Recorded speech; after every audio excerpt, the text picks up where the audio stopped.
Hello friends, welcome back to our YouTube channel Youth Academy. दोस्तों, आपका मेरे YouTube channel में स्वागत है। दोस्तों, आज हम देखेंगे एटॉमिक के जो स्ट्रक्चर हैं वो कैसे उसमें वैलेंसी कैसे हम करते हैं, इलेक्ट्रॉनिक कन्फिग्रेशन कैसे फाइंड होता है, कैसे इसको लिखते हैं, और वैलेंस जो इलेक्ट्रॉन्स होते हैं वो कैसे हम लिखते हैं। ठीक है, ये हम आज देखेंगे। So let start the video. Atom of all the elements except inert gases have a tendency to combine with other atoms, है ना। जो एटम होता है सिर्फ कौन से इनर्ट गैसेस जो है ना, इनर्ट गैसेस को छोड़ करके बाकी सारे जो एटम होते हैं उनमें वो काबिलियत होती है कि वो दूसरे एटम के साथ मिल करके क्या बनाए, अपना कंबाइन कर सकते हैं, कॉम्बिनेशन कर सकें। Meaning that they have a zero balance. इसलिए वो क्या होता है, क्योंकि इनर्ट गैसेज नॉन जीरो होते हैं, जो इनर्ट गैसेज है जीरो वैलेंसी होती है, और जो अदर एलिमेंट्स होते हैं वो नॉन जीरो वैलेंस उसके होते हैं, इसीलिए वो आराम से कॉम्बिनेशन कर लेते हैं। ठीक है, you have seen from the formula of the molecules form by combination with hydrogen. आपने देखा होगा हाइड्रोजन के मॉलिक्यूल से जब कॉम्बिनेशन करके सब क्या बोलते हैं एलिमेंट्स अपना क्या कहते हैं, अपना कंपाउंड बनाते हैं। फॉर एग्जाम्पल H हाइड्रोजन, ठीक है, हाइड्रोजन, फिर HCl, ठीक है, that valency of hydrogen is 1। तो हाइड्रोजन की वैलेंसी कितनी है, 1 होती है। The electronic configuration of hydrogen show that there is a 1 electron less than the complete duplet state. तो और वो भी जो हाइड्रोजन की डुप्लीकेट्स होते हैं, जो ऑक्टेट होते हैं, सिर्फ एक इलेक्ट्रॉन की वजह से वो कंप्लीट नहीं होते हैं। ठीक है, this number 1 matches with the valence of hydrogen which is also 1। Moreover it's learn that the electronic configuration of sodium, जैसे कि सोडियम होता है उसके साथ उसकी भी वैलेंसी जो क्या होती है, एक ही होती है। ठीक है, has 1 electron in the valence shell and the valency of the sodium is also 1। ठीक है, तो सेम सोडियम की जो वैलेंसी होती है वो भी 1 होती है। As seen from the molecules formula, आपको मॉलिक्यूल जो फार्मूला है उससे आपको देख के समझ गया होगा। ठीक है, जैसे सोडियम क्लोराइड है ना, sodium hydro etcetera, it means that there is a some relation between the valency of an elements and the number of electron in its valence shell.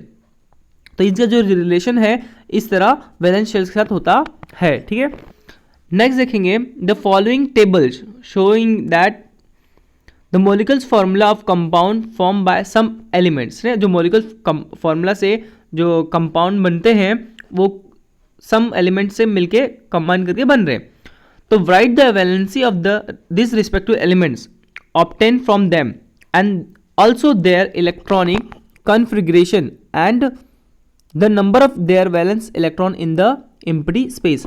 तो जो खाली स्पेस होता है वहाँ पर ये क्या होता है, वैलेंस शेल होते हैं। ठीक है, नेक्स्ट देखेंगे सीरियल नंबर दिए है 1 to 8। ओके, सिंबल एलिमेंट्स दिए हैं जैसे hydrogen, chlorine, neon, fluorine, sodium, magnesium, carbon, aluminium. ठीक है, ये सारे सिंबल्स दिए हैं, उसके कंपाउंड की फॉर्मूला भी दिए हैं।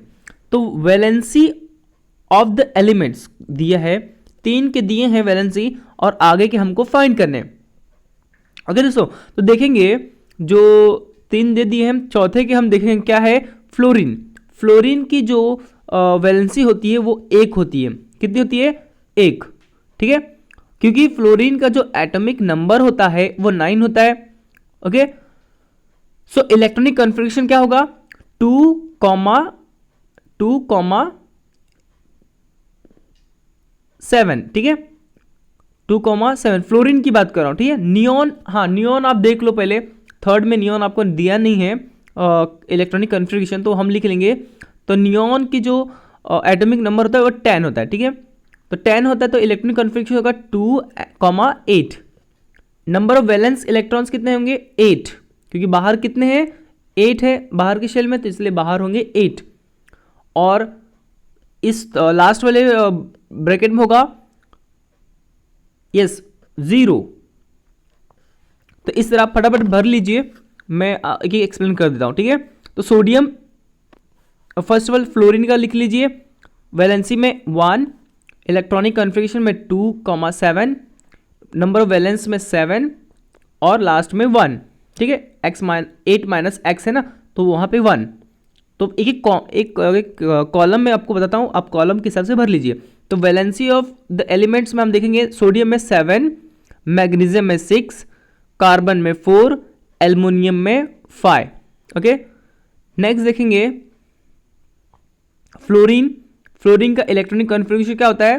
2 and 7, 2,7। फिर देखेंगे 2,8, 1।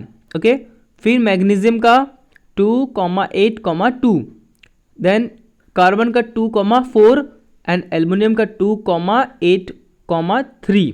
ठीक है, अब इसका देख लेते हैं नियॉन का जो नंबर ऑफ वैलेंस है इलेक्ट्रॉन्स वो कितना 8 होता है। फिर फ्लोरीन का 7, सोडियम का 1, मैग्नीशियम का 2, कार्बन का 4 एंड एल्युमिनियम का 3। एग्जैक्टली 8 माइनस एक्स में देखेंगे तो नियॉन का क्या होता है 0, फ्लोरीन का 1, सोडियम का 7, मैग्नीशियम का 6, कार्बन का 4 एंड एल्युमिनियम का 5। ओके, तो नेक्स्ट हम देखते हैं, ये आपको समझ गया होगा। अब देखेंगे column you have written identify valency from its molecular formula. तो जो मॉलिक्यूलर फार्मूला होता है उसके हिसाब से हम लोग देखेंगे। When the number of the valence electron is an element X is 4 और less than 4 does X match with the valency of that elements? So no. ठीक है, और कुछ दिया यहाँ पे, when the number of the valence electron in elements X is 4 or more than 4 does 8 minus x match with the valence of that elements?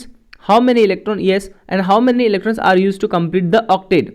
तो कितने elements लगते हैं, ठीक है, कितने एलिमेंट्स लगेंगे, इलेक्ट्रॉन्स लगेंगे उसको ऑक्टेट को कंप्लीट होने के लिए। अगर 4 और मोर देन 4 होता है तो एटलीस्ट कितने लगेंगे, 4 मोर और लगते हैं। ठीक है, from this you will learn that there is a general relationship between the valency of an element and its electronic configuration। ठीक है, इससे हमें पता चलता है। always remember, ठीक है, always remember में हम देखेंगे valency of element is same as the number of valence। ठीक है, valency of elements is the same as the number of valence electron if the number is 4 or less than 4। ठीक है, ये बात को ध्यान में रखना। On the other hand, when the element has a 4 or more valence electron, the number of electron which by octet is short completion is the valence of that element। वही उस चीज का क्या होता है, उस चीज का वैलेंसी होता है आउटर मोस्ट का। ठीक है, नेक्स्ट देखते हैं। First is question what is, next देखेंगे what is meant by the atomic number z of an element. तो एक्चुअली एटॉमिक नंबर होता क्या है किसी एलिमेंट का, तो देखेंगे the higher the atomic number the heaviest the atom is. Okay, क्या होता है दोस्तों कि, तो दोस्तों जितना बड़ा, ठीक है, जितना बड़ा एटॉमिक नंबर होता है उतना बड़ा क्या होता है, वो एटॉमिक एटम होता है। ठीक है, so next question is what atomic number z of the some elements are given here, write down the number of electrons present in the outermost shell of the each of them. ठीक है, तो ये इसमें आपको कुछ tables दिए हैं और जिसका एलिमेंट्स दिए हैं और उसका आपको क्या पूछ रहा है, आउटर मोस्ट शेल में कितने इलेक्ट्रॉन्स होते हैं वो पूछ रहा है। तो जैसे कि एग्जांपल में हाइड्रोजन दिया है, हाइड्रोजन का टोटल एटॉमिक नंबर क्या होता है, 1 होता है, तो उसमें इलेक्ट्रॉन कितने होते हैं, 1 होंगे, तो आउटर मोस्ट शेल में भी 1 ही इलेक्ट्रॉन होते हैं। सी कार्बन, ठीक है, कार्बन के एटॉमिक नंबर क्या होता है 6, लेकिन आउटर मोस्ट शेल में कितने होते हैं उसको इलेक्ट्रॉन 4 होते हैं। सोडियम 1, क्लोरीन 7 और एंड नाइट्रोजन कितना होता है 5। ठीक है, नेक्स्ट देखेंगे the number of electrons of some elements is given here by using its write the electronic configuration, number of valence electron and valency of the respective elements. तो कुछ यहाँ पे एलिमेंट्स दिएंगे जिसके नंबर ऑफ इलेक्ट्रॉन्स दिए गए हैं, उसके electronics configuration and valency of electron और वैलेंस, ये तीनों हमें लिखना है। तो लिखिए फटाफट। लिथियम का आता है इलेक्ट्रॉनिक कॉन्फ़िगरेशन क्या होगा, 3 दिया है नंबर ऑफ इलेक्ट्रॉन्स, तो 2 फर्स्ट में और लास्ट शेल में 1, तो 2,1। नंबर ऑफ वैलेंस कितना होगा 1 और वैलेंसी 7, ठीक है। कार्बन का होगा 2,4 valency electron 4 and valence 4, okay. Magnesium 12 दिया है तो 2,8,2 एंड वैलेंस इलेक्ट्रॉन्स कितना है 2 एंड वैलेंसी कितनी होगी, यस 6 होगी, ठीक है। ऑक्सीजन 8 है तो उसका कितना होगा electronic configuration 2,6 valence electrons 6 and valency 2, okay. Fourth is why are the atomic number and atomic mass number always in whole number, ऐसा क्यों होता है, ठीक है। तो ये हम देखेंगे क्योंकि जो एटॉमिक नंबर होता है और एटॉमिक मास होता है वो होल नंबर में इसलिए होता है क्योंकि उसको कैलकुलेशन करना आसान होता है। Sulphur contains 16 proton and 16 neutron, what will be the atomic number and the mass number. तो ये क्या होता है, sulphur contains 16 proton and 16 neutrons, तो what will the atomic number and mass. तो जितना प्रोटॉन होगा उतना ही क्या होता है एटॉमिक जो नंबर होता है वो होता है, ठीक है। एंड मास नंबर क्या होता है उसका डबल, तो 16 का डबल होगा, ठीक है। नेक्स्ट देखेंगे आइसोटोप, ये बहुत ही इंटरेस्टिंग टॉपिक है, ठीक है। आइसोटोप में क्या देखेंगे, the atomic number is a fundamental property of elements, है ना, जो एटॉमिक नंबर होता है उसका fundamental property of elements and it is chemical identity होती है ये, ठीक है, जो आइसोटोप होता है। Some elements in nature have a atom with the same atomic number but the different mass number, बहुत सारे जो एटम होते हैं, है ना, एलिमेंट्स होते हैं, वो क्या होते हैं नेचर में एटम में सेम एटॉमिक नंबर होता है, जो उस एलिमेंट का एटॉमिक नंबर सेम होता है बट उनके मास अलग होते हैं, ठीक है, उनका द्रव्यमान जो होता है वो क्या होता है अलग होता है। Such atom of same elements having different mass number are called isotope, और इस तरह के जो एलिमेंट्स होते हैं जिसके क्या होते हैं जो मास होते हैं वो नंबर एक जैसे होते हैं बट उनके मास डिफरेंट, ऐसे को हम आइसोटोप्स कहते हैं। जैसे एग्जांपल में दिया है कार्बन के आइसोटोप्स, ठीक है, जैसे carbon 12 C12 C13 and C14। The mass number of the isotope is also represented by another method, इस तरह से उसके जो मास नंबर है वो भी कैसे डिनोट करते हैं 12C 13C एंड 14C।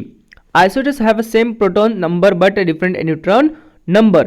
जो आइसोटोप, ये दिमाग में बैठा है दोस्तों, जो आइसोटोप होते हैं उनके क्या होते हैं सेम प्रोटॉन्स नंबर होते हैं, ठीक है, सारे के जितने एलिमेंट्स होंगे उसके जो प्रोटॉन नंबर है वो सेम होंगे, लेकिन उसके जो न्यूट्रॉन होते हैं वो क्या होते हैं डिफरेंट होते, चेंज होते हैं। जैसे एग्जांपल में टेबल दिया है 12C 13C एंड 14C, तो मास नंबर दिया है 12 13 14, प्रोटॉन नंबर कितना है 6 होता है, ठीक है, तो 6 सभी के होंगे 6 6 6, बट न्यूट्रॉन अलग होते हैं, इसके 6 7 और 8, ओके।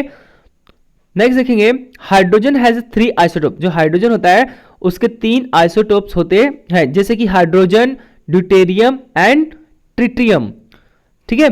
इसी तरह देखेंगे हैवी वाटर के क्या होते हैं, तो हैवी वाटर जो होता है D2O होता है, ठीक है, deuterium.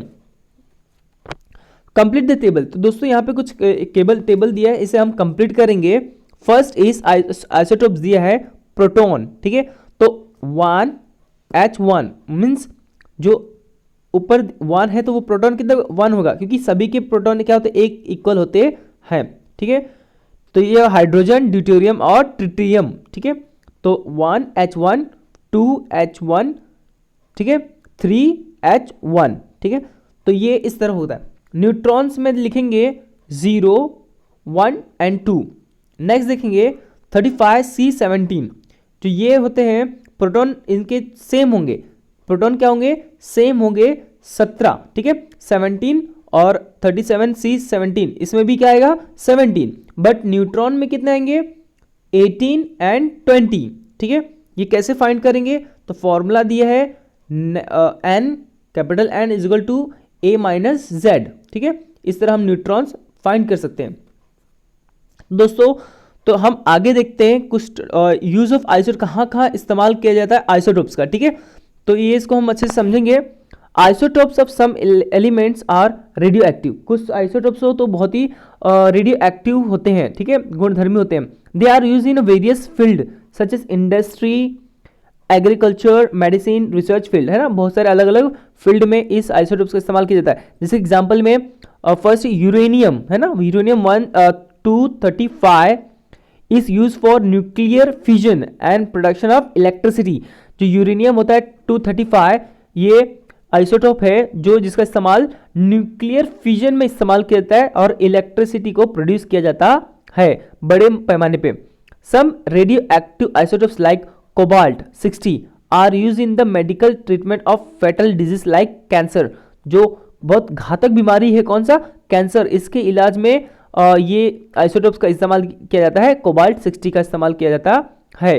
Third is iodine 131 is use in the treatment of goitre disease of thyroid gland. जो घेंगा होता है गले में बड़ा सा, इसके इलाज में इसका इस्तेमाल किया जाता है। Fourth is the radioactive isotopes are use for detection of cracks, leakage in the underground pipes, है ना, ये पाइप्स के अंदर जो क्रैक्स होते हैं अंदर, उसका इस्तेमाल किया। एग्जांपल में सोडियम 24 का इस्तेमाल किया जाता है। Radioactive isotopes are use for food preservation from microbes. बहुत सारे रेडियो आइसोटोप्स का इस्तेमाल तो हमें फूड प्रिजर्वेशन में भी किया जाता है, जिससे कि भोजन जो फूड है वो खराब ना हो। 6 is the radioactive isotopes C14 is use for determining the age of archaeological object.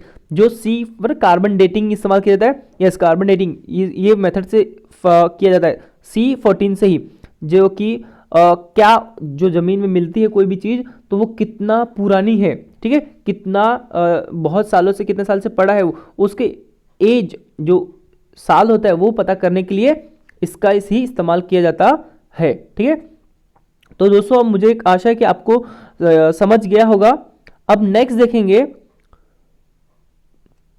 Nuclear reactor. तो दोस्तों ये न्यूक्लियर रिएक्टर जो है वो क्या होता है, इसके बारे में समझेंगे और ये कैसे काम करता है, कैसे बिजली पैदा की जाती है एलिमेंट से, है ना, एटॉमिक और न्यूक्लियर जो एटम से कैसे बिजली पैदा की जाती है, ये इसमें टॉपिक में समझेंगे, ठीक है। Nuclear reactor is a machine that generate electricity on the large scale by using atomic energy. जो न्यूक्लियर रिएक्टर होता है वो क्या करता है, ये इलेक्ट्रिसिटी बड़े पैमाने पे क्या कहते हैं, एटॉमिक एनर्जी से पैदा की जाती है। और आपको इस फोटो में दिख रहा होगा, ठीक है, देखिए यहाँ पे अब दिख रहा है, हम इसको अच्छे समझेंगे। In a nuclear reactor the nuclear energy in atom is release by bringing about nuclear reaction on the nuclear fuel, ठीक है, इसके बाद रिएक्शन की जाती है। Let us understand the nuclear reaction with example of nuclear fuel. जो nuclear fuel जिस चीज का इस्तेमाल करके ये एनर्जी प्रोड्यूस किया जाता है उसका हम से बारीकी से जानकारी प्राप्त करेंगे। दोस्तों जैसे कि यूरेनियम 235 जो है इसका इस्तेमाल किया जाता है इलेक्ट्रिसिटी प्रोड्यूस करने में, ठीक है, on bombardment with slow speed of neutrons. जो यूरेनियम है उसके ऊपर से बहुत ही तेजी से न्यूट्रॉनों का बौछार की जाती है, उस पर आघात की जाती है।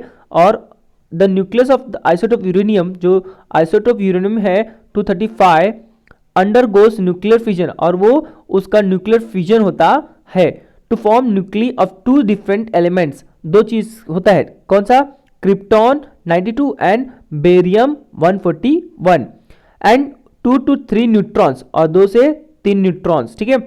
On decreasing speed this neutrons bring about fusion of more uranium 235 nuclei.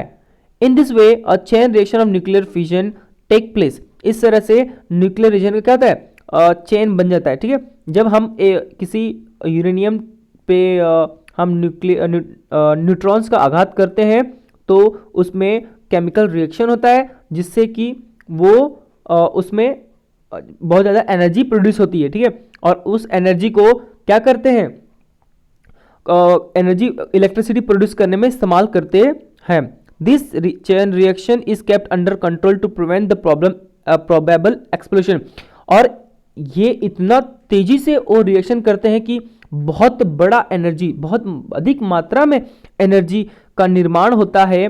और इसको कंट्रोल करने के लिए ही to control the chain reaction in the nuclear reactor it is necessary to decrease the speed and number of neutrons. और इसकी जो speed है इतनी तेज होती है, इतना ज़्यादा एनर्जी प्रोड्यूस करता है, इसको कंट्रोल में रखने के लिए इसमें से क्या किया जाता है, स्पीड इसकी कम की जाती है और न्यूट्रॉन्स की मात्रा इसमें कम किया जाता है। और इसके लिए for this purpose the following provision is made in this nuclear reactor, इसलिए इस न्यूक्लियर रिएक्शन में बहुत सारे प्रोविजन, सावधानियां बरतनी पड़ती है।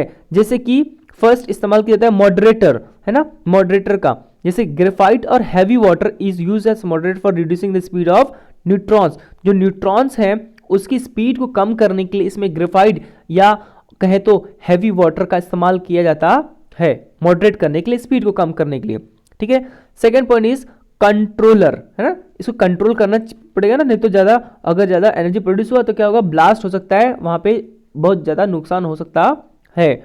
To reduce the number of neutrons by absorbing them rod of boron, cadmium, beryllium etcetera are use is a controller. ये जितने नाम बताए कौन से, जैसे कि बोरॉन, कैडमियम, बेरिलियम, ये एलिमेंट्स का क्या किया जाता है, इस्तेमाल किया जाता है वहां पे कंट्रोलर के रूप में। ठीक है। The heat produce in the fusion process is taken out by using water as coolant.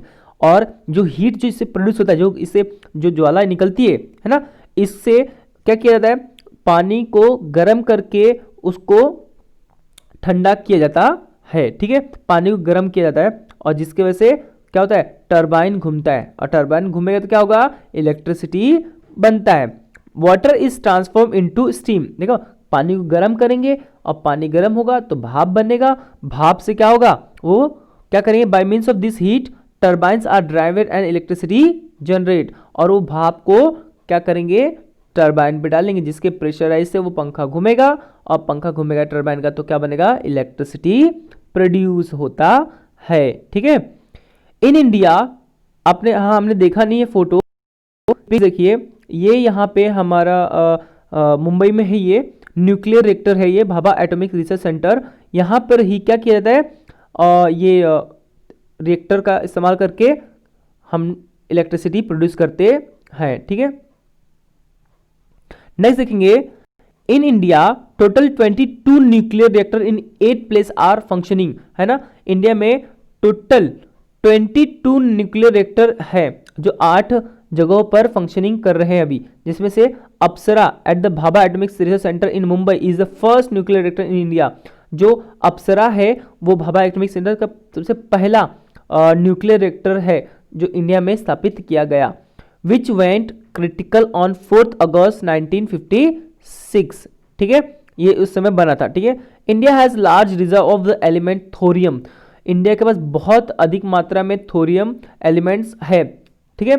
Therefore, Indian scientists have developed a future plan for nuclear reactor based on production of the isotope U, है ना, uranium 233 from thorium 232। इसके base पे ये next future में use करने का plan scientist कर रहे हैं। ठीक है। तो दोस्तों ये चैप्टर यहाँ पे आपका ख़त्म हो रहा है। तो दोस्तों आपको ये मेरी वीडियो कैसी लगी, और मुझे कुछ अगर आपको डाउट है तो प्लीज़ कमेंट कीजिए, मैं उसका आंसर जरूर दूंगा। ठीक है। और दोस्तों आपने अब तक ले मेरे चैनल को सब्सक्राइब नहीं किया है तो प्लीज़ सब्सक्राइब कर लें, ऐसे ही मैं वीडियो में अपलोड करते रहता हूँ तो आपको नोटिफिकेशन मिलेगा। ठीक है। तो नेक्स्ट वीडियो के लिए धन्यवाद।